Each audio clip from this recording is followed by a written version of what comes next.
ہے اور روٹی کی خوشبو آئی ہے، لہذا جب ان کے گھر میں چولہا جلا، روٹی کی خوشبو آئی ہے، تو اور تو کسی نے نہیں جلایا، نہ کسی کے پاس روٹی کی خوشبو، تو اس سے معلوم ہوا کہ قبیلہ عبیرق کے ہی جو خاندان کا مرد ہے اس نے یہ چرایا ہے آٹا،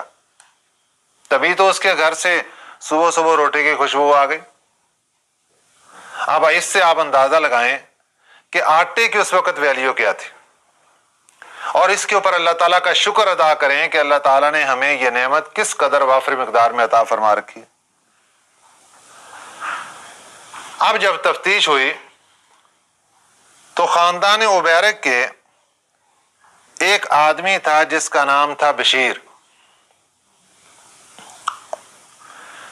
اس کا نام نکل آیا تفتیش کی روح سے، اور اس کے بارے میں تفتیش ہونے لگی، اور اس کو